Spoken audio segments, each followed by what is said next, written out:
Hello and welcome to another episode of Telling Everybody Everything. I am in Edinburgh today without the children, which is so much fun, and I do miss them and I feel badly, but it is just good to get away and I'm getting used to it. I think the more you do it, the more you can do it, and we're moving around every day. So it would be a little stressful for the kids. We flew into Aberdeen. Then we drove to Dunfermline. Then today we're in Edinburgh, and tomorrow we're in Newcastle.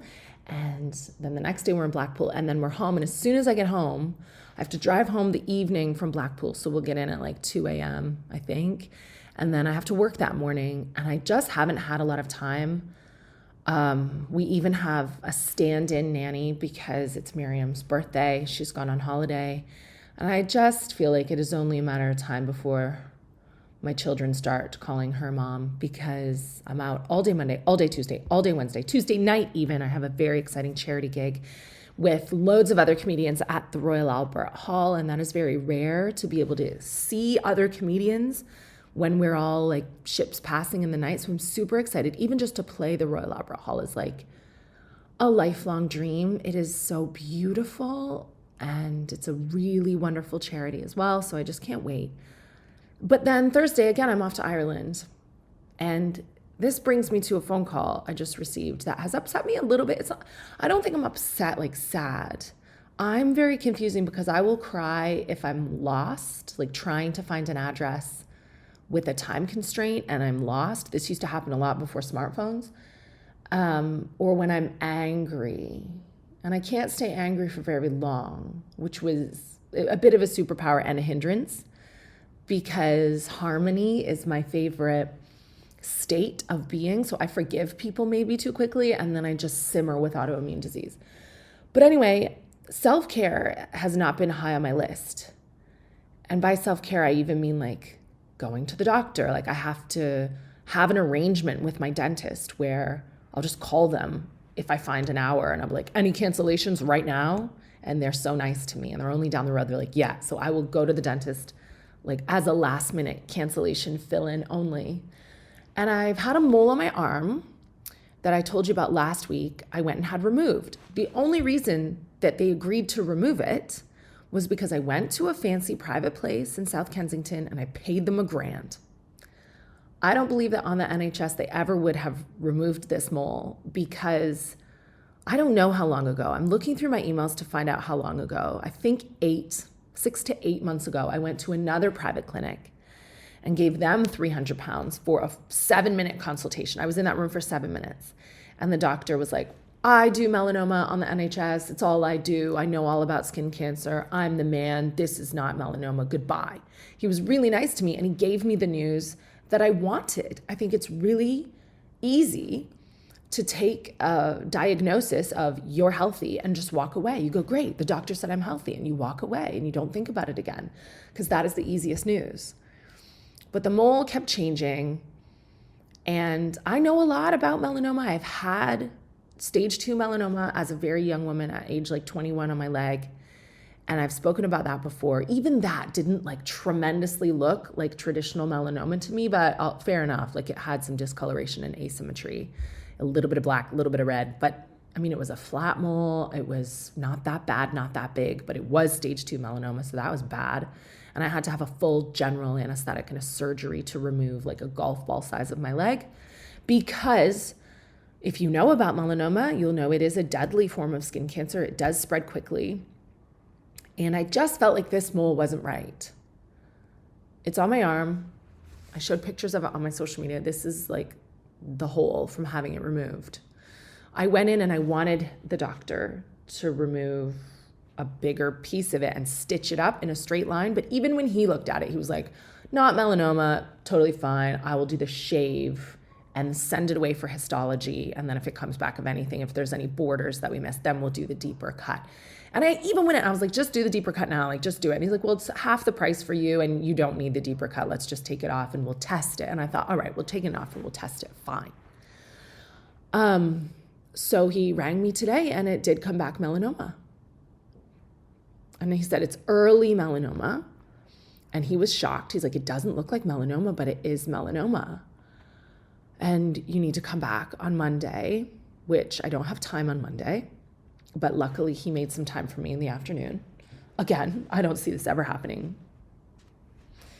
with a NHS. And like, I don't mean to dog the NHS. I just think they're obviously oversubscribed, attended. And even in Canada, when it was stage 2 melanoma, they were like, but it's August and a lot of doctors are on holidays, so we can do it for you in like 3 months. I was like, what? So I'm very lucky to have access to this clinic who are happy to do the extra removal for me to make sure they got all the borders on Monday. But it just feels crazy to me, like what could have happened if I hadn't been my own advocate, and I will continue to be my own advocate, if I hadn't pushed, if I had taken that good answer the first time and walked away, then I would have had melanoma just growing and spreading in my arm. And I would say, oh no, the doctor said it's fine. And God knows how far that would have gone. And I did look back at my emails, and I started making noises about this mole in 2022.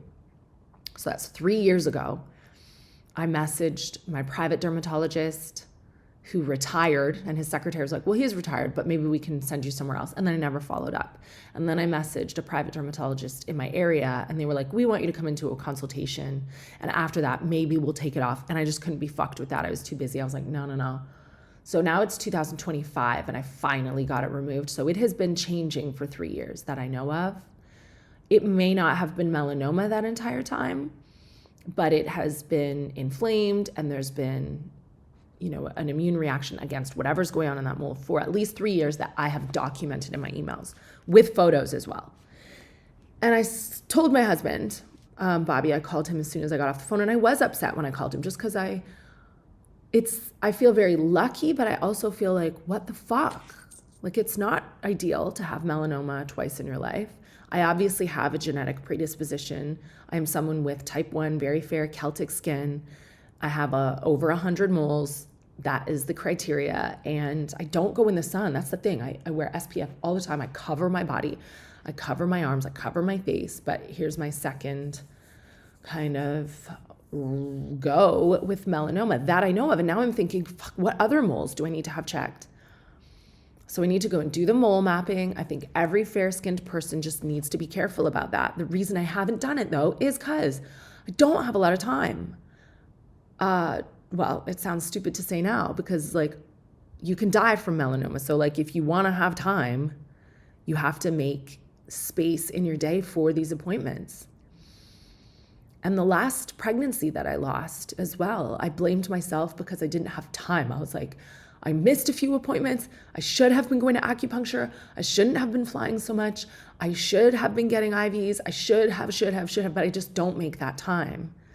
And like, ladies who listen, especially over 40, and men, because men never go to the doctor, it is so worth being your own advocate and making that time because you just never know.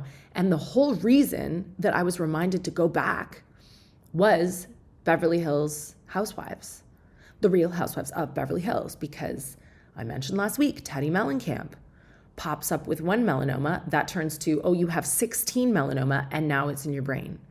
And God bless that woman for being so transparent about her journey, for sharing photos, for sharing scar photos after surgery. Like, the whole journey that she's been through is so well documented. And I don't know what happened with her for it to be missed, for it to be misdiagnosed, for it to be ignored, like for her to get to a stage where it has metastasized and she's got 16 melanoma. And now, she has to deal with all the treatments following the diagnosis. Like, I'm very lucky that I don't think I'm going to have that. When I had melanoma the first time, it had not spread into my lymph nodes. I didn't have to have chemo or anything else. And this time the doctor said it is very early, so I highly doubt that it has spread. I don't have any swollen lymph nodes. I don't have any symptoms of like, you can feel the lymph nodes in your groin and in your armpits, and that's usually what the doctors would do. But now I have to go and check all that anyway and check bloods and see if I have any markers for that anywhere else. And it's just kind of a fucking nightmare.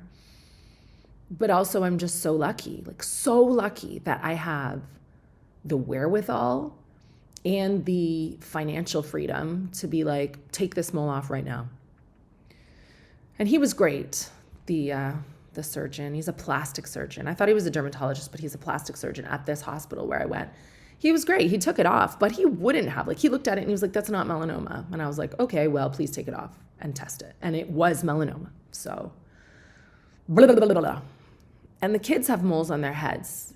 Fred and Fenna have identical moles on their little white porcelain blonde heads.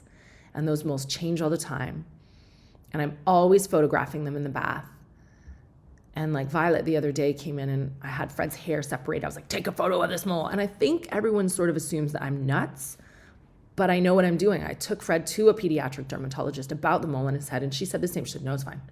Okay, well, guess who's going back in April? Fred. I've already called her. I'm like, I know you said it's fine. I don't know if it's fine. And it would be so rare for a young child to have melanoma, but it does happen. They can find melanoma behind your eyes and you have no symptoms of that until it like shows up in your liver. Like, my dear God. So it's just another thing I have to do. But I'm going to go to work that day. I'm going to get him from Blackpool. I'm going to go to work all day. And then when I finish at dinner time, I wouldn't have seen my kids yet. I'm going to go to the hospital and get more of my arm dug out. And then I'm going to do bedtime, bath time. Hopefully not get the mole wet. And then I'm going to go to work the next day from 7 a.m. till 11 p.m. And I'm very lucky to have my job, but like, I don't know, Katherine Ryan. I don't know what you think you're doing in this town. I have it so much easier than everyone. It's difficult for anyone to be like, no, I won't go do that job. I won't go take that opportunity. Especially if you love your job, or especially if you don't love your job, but you have to put food on the table. I mean, people are in both situations. But like, get that checkup. If you think something might be wrong, even if you hear no the first time, and I don't want any hypochondriacs out there just like fueling the fire of your anxiety, but I am not a hypochondriac. So if I knew something was up about this mole, like, I'm so glad that I pushed these doctors to trust me. I just hope it hasn't spread. Okay. I know that Mr. Kanye West has had a very busy week on social media, very busy. He's been tweeting absolutely deplorable things about Jay-Z and Beyonce's children. He's tweeted a list of his enemies. He's tweeted that Jay-Z is probably going to kill him now. He's tweeted that the Kardashians are sex traffickers and that they have black children explicitly for that purpose. I hypothesized mid-Kanye breakdown, when it was all very anti-Semitic. I thought, I think this is his art right now. And I don't support it. I don't think it's okay. Hate speech emboldens actual racist anti-Semitics, like people who are dangerous. Hate speech, even like as a Kanye West out-of-the-box art form, is dangerous. I don't condone it. But I did think, oh, I see what he's doing. I think he's purposely saying the most cancelable, disgusting things to be provocative. Like, I think that's what he's doing. And now with this, calling someone's child what he put in writing about Beyonce and Jay-Z's kids is like the worst thing you can say. It's a cancelable offense. Like, it's completely irredeemable. So I thought, this must be what he's doing. And then when he called the Kardashians sex traffickers, I was like, well, he's not actually. Because the worst thing you can do is be a pedophile. It is being a sex trafficker. So if that were his art form that he's doing right now, just trying to say the worst things, he wouldn't be calling someone else a pedophile. He would be saying that he is a pedophile. Like, if he's an anti-Semite and he's this and he's that, be a pedophile as well. So now I know that I was wrong. And that's not what he's doing. He really is just like quite disturbed. Because that's the thing. That's the cancelable one. If he was just trying to wind us up and say the worst stuff, surely that would be it. Although he's got Northwest now on a song with P. Diddy. He supports P. Diddy, he supports P. Diddy's kids, and that's another beef that he had this week with Kim. He's like, Kim, owns the trademark of Northwest. Well, thank God she does. What a smart move by Kim. Say what you want about Kim. Like, a lot of people are actually in my mentions as well, because I noticed a pair of Skims black pajamas when I was just perusing Net-a-Porter, because I have reached very important person status, and that means I get a 20% discount on my next order. I don't really need anything. I ended up buying a bunch of Ralph Lauren stuff for Violet because polo is really cool right now. But I went to look to be like, do I need anything for myself? I don't. I need surgery on my arm and no new clothes, because they'll just get bloody, and I have everything I need. But when I saw the Skims pajamas, I thought about when Violet was born, and I wore these bubblegum pink pajamas to her birth like a tool. In my defense, I was a 25-year-old teen mom, and I knew I was having a girl, so I was like, I'm gonna be in pink pajamas. I absolutely bled all over them, like before and after. And then my mom luckily was on a flight, and my best friend was coming. And they brought me some new black pajamas. But I just took it as an opportunity to be like, if you're having a baby this year, these are some nice pajamas to treat yourself. They're 120 pounds, the Skims black pajamas, but there is a dupe on Amazon for like 23 pounds. My friend Ashley told me after I posted it. But so many people were in my mentions being like, how could you support Kim Kardashian? Like, why don't you promote a brand of pajamas that hasn't colluded with Elon Musk this week? And I've totally missed that. Like, people being angry with Elon Musk and Tesla, and people are burning Teslas. There's a lot of political unrest in America. But I mean, I'm just living my best life in Scotland. So I missed a lot of it. But I said, like, I got a few messages and that was fine. I was like, well, I still like the Kardashians. I like people with whom I disagree all the time. It's not new. But all the people were like, you shouldn't be promoting her. You shouldn't be doing this. I was like, hang on. Are you messaging me via Mark Zuckerberg's Meta platform or not? And they were like, yes, well, yeah, yes. I do use Instagram, but I'm allowed because I don't have a platform as big as yours. But if you have a big platform, you should not be. Well, my platform is Instagram, number one. And secondly, like, it's impossible not to use all of these companies. And I appreciate people in Canada, especially, are taking steps. They're drinking Canadianos now instead of Americanos. They're trying to support Canadian businesses, especially small businesses, because of everything politically that's going on in America, in addition to Donald Trump saying that he's going to colonize Canada. I mean, yeah, you can do little things, but there are like 3 companies in the world. So what are you going to do? Like, stop traveling, stop like using oil and gas entirely, stop eating, stop, like, you have to go live off grid if you feel that way. And it is good. It's good to be sustainable and turn to brands who are doing good things, but you can't come and like attack somebody else because they have shared a photo of Skims pajamas. All right, don't buy the Skims pajamas ones. Buy the ones on Amazon, the Jeff Bezos pajamas. Who do you think he's friends with? And I think the time to advocate for that was during the massive handover of wealth, when the billionaire economy became like bigger than ever during COVID, when we were all stuck at home and every small business was closed and there was a massive transfer of wealth worldwide. Like, now, I don't blame Kim Kardashian for cozying up to Elon Musk. I would have one of his kids if I could, to keep me in the clear. Although maybe those women are in more danger than anyone else. And it's very difficult to settle a custody dispute on the moon. Canada's Got Talent is airing now in Canada. And if you don't live in Canada, they are so good about sharing loads of clips of the amazing talented acts on their social media and some of the acts that didn't go so well. My job on that show is to be a little bit of a disruptor. I am supposed to be a little bit provocative. And I tried to fulfill that brief. I don't think that I'm like necessarily mean-spirited. A lot of times when I gave negative comments, I sort of felt like maybe the audition was a piss take. Like, maybe the person knew a little bit that going into it, they didn't have $1 million act. And they were like, I don't care. I want to be funny on TV anyway. Give it a go. And maybe I'll get some negative comments, but I am like emotionally prepared for that. But episode 1, I had a few like scuffles with the talent. One young woman specifically ripped a hula hoop off my ankle and said it was too expensive for me to use. But she's the one who asked me to try her talent. And I think I executed it beautifully. I'm willing to have a go. All I said to her is that it's not $1 million act. It's something that I've seen at a multitude of children's parties. But she is good, like I would book her. Well, possibly not because of the bad attitude, but like she's a good act. It's fun. Hula hooping's great. She's a very beautiful girl, but not for $1 million, no. And so I'm the one who's ready to say that. And I'm not just going to say no. I'm going to say no with a joke.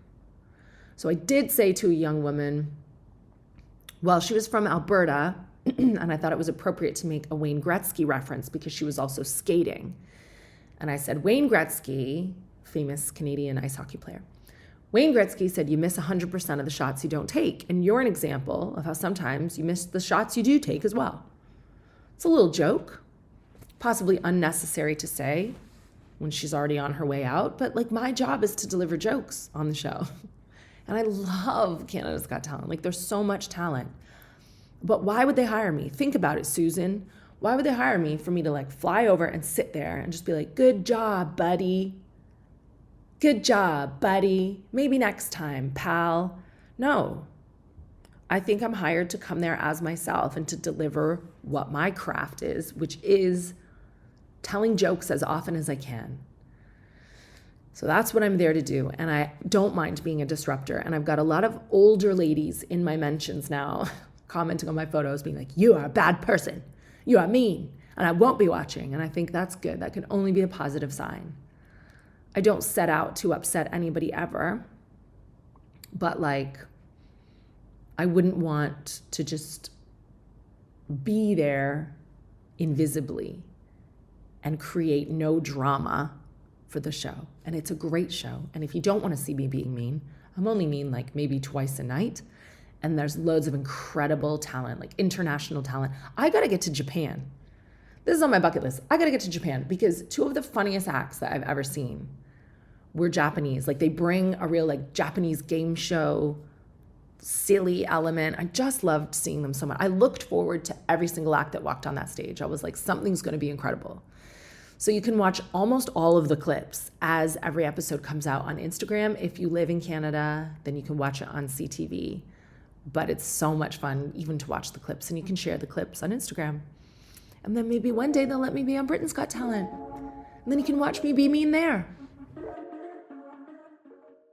Kim K has revealed that she has both buyer's and seller's remorse about one of her former wedding rings. On a recent episode detailing her trip with Khloe to Mumbai for the much ballyhooed Ambani wedding, do you remember that? July 2024? I do. We have covered it extensively on Telling Everybody Everything, but the topic of wedding rings came up and whether or not Kim K has kept all of hers, because by now you know she has a collection. And that's when Kim dropped this little gem. The 18-karat emerald cut she received from short-lived hubby number 2, Kris Humphries, was actually bought and paid for by herself. No shock there. Well, 4/5 of it anyway. She said he contributed a fifth, which I think is very fair considering the discrepancy in wealth. And I loved it. Back when Kanye was just a run-of-the-mill like disruptor, he said that a lot of beautiful women date like rich black men or like rich white men. I forget what he said. He goes, not my wife. She only dates broke black men. And yeah, like Kim has more money than people. So she could do the humble thing where she's like, all right, Kris, buy me a wedding ring in your price range and I'll wear it. But it would look ridiculous on her. Kim K cannot be wearing like a run-of-the-mill wedding band. So she's going to have to pony up the cash. That means she should wear the ring that she wants. And if that's important to her, that a man be able to provide a ring for her that is the type of ring that you would normally expect to see on Kim K, then she needs to be marrying some sheikh, just like the Ambani girl did, rather than a like half-rate basketball player who has less money than she does. He ended up getting all fifths back, though, as she revealed that was one of the conditions of their divorce. I was pregnant with Northwest, still married to Kris Humphries, and in order to divorce him, he said, I had to give him the ring in my divorce, but I would have loved a collection, she said. A little refresher on Mr. and Mrs. Humphries. Kim married this former NBA player in 2011, divorcing after 72 days of marriage due to irreconcilable differences. In recent years, Kim admitted that she felt pressured to go through with her 2011 wedding because it was going to be filmed for the show. I thought, okay, we're filming for Keeping Up. So if I leave, I'm going to be known as the runaway bride forever, and it's going to be a huge joke. And I think I just have cold feet. So I was like, okay, guys, I've just got cold feet. I got this. It's cold feet, but let's film the show. What a professional. It ended up as a joke anyway, though, and that's the lesson. Like the 72-day marriage thing was probably a bigger punchline than if she hadn't gotten married at all. And I have actually heard this from so many women, including my own mother, who was like, I knew walking down the aisle that it was a mistake, but I went through with it anyway because like I had the dress on. And it's a lot of pressure. But I've always said you can stop any bad decision in motion. Any bad decision. And like, again, Kanye is a good example of this. Do you remember the episode? Was it Keeping Up with the Kardashians episode, or was it his documentary? It was his documentary where he was somewhere getting a pedicure. Some ladies had come to the house that they were staying in and they were working on music, and she was giving him a pedicure and he was like, ouch. Oh, I don't want the pedicure anymore. And she was like, oh, no, let me continue. And he was like, no, they're my feet. No. No one in Britain would ever have the balls to do that. Like, this is the country where people sit through bad haircuts and they don't complain, and they'll like eat food at a restaurant that is making them sick in real time. They won't return it. Like, they're so polite. But there's a time when politeness crosses over into like impacting you quite badly. I think we need to practice. Like, there is absolutely no shame in just going, no, stop this now. It's not going to get better from here. I'm out. Also this week, Liverpudlian acting treasure Jason Isaacs got his knickers in a twist during an appearance on American Chat Show when Oprah's BFF and soon-to-be astronaut Gayle King interrogated him about his character going full frontal in Series 3 of the critically acclaimed White Lotus. Was that you, or was that a prosthetic? King asked, because we were debating it. A lot of people were debating it. It's all over the internet, Isaacs replied. You didn't answer the question, King exclaimed. Well, I'll tell you why, the actor said. Because the best actress this year was Mikey Madison for Honora at the Oscars, and I don't see anybody discussing her vulva, which is on screen all the time. While he's correct that Madison did not talk about her genitalia on the Honora press circuit, but nudity and sex were frequent topics in conversations in her interviews. I think it's quite interesting that there's a double standard for men, Isaacs continued. Oh no. Margaret Qualley as well in The Substance. Nobody would dream of talking to her about her genitalia or her nipples or any of those things. So it's odd that there's a double standard. Meanwhile, Qualley openly discussed that she wore prosthetic breasts, and she frequently talked about these nude scenes alongside Demi Moore while promoting The Substance. I've seen those interviews myself. It's difficult in a room when someone says something's happening to question it. Like, he says it as though it's absolutely real. Like, well, there's a double standard. You can ask about men's prosthetics, but not women's. Like, we haven't objectified women like since the beginning of time and politicized their bodies. After this cock-hungry panel of Gayle King and co. noted that Isaac sounded like he was trying to dodge the question, the actor responded, "It is a dodge, because I don't really think that people want to know how the sausage is made. I genuinely think it would be odd when there are characters. Some women are naked in here. It'd be odd if they were sitting here. You would never dream of discussing their genitalia, not for a second." With one of King's hosts noticing, I think if prosthetics were standard with actresses, we would ask. And then moved on to other topics. This guy, and I like Jason Isaacs. I like Liverpool. I don't really know this guy as a person, but I think he's a great actor, and I love The White Lotus. And there is a scene where he moves his legs. He's taken his wife's sleeping pills or like opiate medication that a lot of rich American women seem to be on. And he opens his legs and this like big dick flops out. Well, people are going to notice because it wasn't just like a regular penis. And he just wants to leave a little, he's acting righteous about it. Like, you would never ask a woman about her body. Oh, really? Because I'm pretty sure that we have objectified women, done like rear of the year, had like countdowns to people turning 18. Everything is about women's bodies. There are governments that continue to control what women do with their bodies. Show me a country where that's the same for men. And he just kind of wants people to think that that big dick is really his. But it's not. It's not going to be. It is a prosthetic. I'll let you know, Gayle King. I'm an expert in this area. The long-awaited live adaptation of Disney's Snow White has been released, and it's serving up more than a few poisoned apples. You might say that the people at Disney are not exactly whistling while they work on promoting this film. It actually appears like the studio's full-on running away from it. The $207 million musical fantasy, it's $450 million if you include prints and advertising costs, was mired in controversy from the jump, and Disney saw this controversy coming.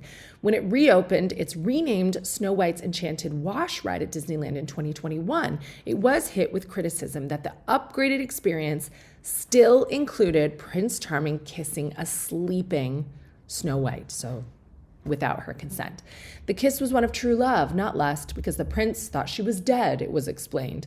Not sure, he thinks he's committing first-base necrophilia makes it any better, but I digress. Still, the studio pushed ahead with a source saying, from the beginning, Snow White had red flags waving. A whiter-than-white heroine at a time when Hollywood's moving away from that, rescued by Prince Charming, when that's a chauvinist trope, 7 dwarves, when the word dwarf is controversial. It's not like any of this crept up on Disney unawares, but Snow White is also the classic of classics. It is to animation what Hamlet is to theater. Screenwriter Aaron Cressida Wilson said the 1937 classic had been gently fleshed out for a more contemporary audience, and that she had massaged the theme of her discovering and trusting her own voice and her own purpose with compassion and strength. Enter its 2 stars, Colombian-Polish Rachel Zegler as Snow White and Israeli Gal Gadot as the evil queen, who beyond apparently having as warm an on-off screen relationship as Snow White and the evil queen, both recently made lightning rod statements at either end of the spectrum. Zegler for her pro-Palestine support and a wish that, quote, Trump supporters never know peace, and Gal Gadot, a former Israeli military member, for her staunch pro-Israel sentiment. This might explain why no press junket has been allowed within 100 miles of either star for a promotional junket. All of this before we even get to the CGI dwarves. Peter Dinklage, who has a form of dwarfism called achondroplasia, questioned why the characters were included while Snow White was cast diversely. It makes no sense to me. You're progressive in one way, but then you're still making that fucking backward story about 7 dwarves living in a cave together. But I would say that is part of the story. I am not someone who has dwarfism, so I shouldn't speak on it. But like, as an outsider, can I just ask the question? The original 1937 story was about a queen, an evil queen, who was obsessed with beauty, who enslaved this child, and then the child went out in the woods, could speak to animals, met these dwarves, fell asleep, was kissed and rescued by a prince without her consent. So like, it's 1937. Let's be just grateful it wasn't much worse than that, because it absolutely could have been worse. And Peter Dinklage really saying like, oh, don't use dwarves. What about all these actors like Peter Dinklage who have dwarfism and who might be waiting for an opportunity like this because maybe they're shut out of other roles? Maybe that's getting better now, but historically they would have been presumably shut out from other roles, and they think maybe one day they'll make a live action Snow White and I'll be able to do a lot with the grumpy character and like it'll really be my breakout role. I feel like Peter Dinklage in this case is kind of gatekeeping. He's like, I am the only famous actor with dwarfism. Like, what is he doing? And maybe it's a lot. But I would just hope that if Peter Dinklage is going to shut this down, then he's doing a lot to amplify and platform other actors with dwarfism in his industry. And maybe he's doing something like that, but I don't know. Because I'm very busy. Why don't we just make new shit? Can we make some new shit? Instead of remakes of all of these very problematic stories. That's all the time we have for today. Thank you so much for listening to another episode of Telling Everybody Everything. I am on tour. A lot of people already know that. Tickets are mostly sold out, but there are some areas. I'm looking at you, Sunderland. I'm looking at you, Grimsby. Maybe they just aren't my people, though I did think that I was beloved in the north, so that is hurtful. I don't think I'm there until May or June, but I think that my touring company would feel more comfortable if you purchase the tickets now, but I don't really care what you do. You're welcome to come if you like. I'm at the Palladium for 3 more nights in April. That is a tremendous night out. If you live in London or if you're just traveling into London, you can have dinner in Soho. You can do a bunch of fun things. I absolutely love seeing things at the Palladium. Chelsea Handler is at the Palladium soon, and Sarah Silverman is at the Palladium on April 28th, which is a Monday. So even maybe I can go if I live that long. And then I'm back at the Palladium in May, and they haven't announced that yet. And I don't understand the lot. I mean, I have been explained the logic of that. They want to make sure they sell all the April dates first, and then they're going to officially announce the Palladium in May on March 31st. And then they're going to officially put the tickets for the Palladium in May, April 4th. But I don't really subscribe to these schedules, so I'm just telling you now. Because maybe you're in London in May, but you're not in London in April. So anyway, please look after each other. And actually, we've learned this week, look after ya damn self, because no one else will. A doctor will just let you die. I saw a doctor on TikTok. I've just been on a lot of TikTok, and she was like, here's why I had 2 elective C-sections, or it was called like a maternal choice C-section, which means she wanted to have C-sections for her babies, but there was no medical reason for her to have C-sections for her babies. And I looked at this woman like, are you a fucking idiot? Because how can a medical doctor, some people have to have a C-section, and that's great. And C-sections save lives, and they can be really traumatic for people. Some people like them. I personally have a friend who has elected to have 2 C-sections, but one of them, her baby was breached. So they could have tried to turn it, but in the end, she was like, it's a huge baby, it's breech, I'm having a C-section. And she loved the experience. But she has never given birth the other way.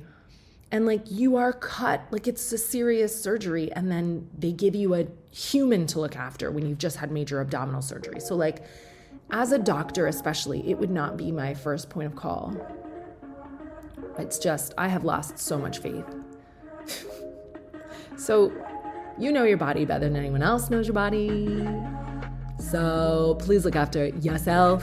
Thank you so much for listening. If you ever want to write me an email, we didn't do any of the emails today, and that's Joanne's fault. I'll be honest. Joanne is probably traumatized because we did have a death in the family this week, someone that she was really close to, but I really protect myself by not being close to anyone. It is very sad, though. It was a really wonderful woman in my family. So maybe that's why Joanne's asleep at the wheel. But if you want to write me an email, it's tellingeverybodyeverything@gmail.com, or you could send your condolences to Joanne on there as well. Please look after each other. I'll see you soon.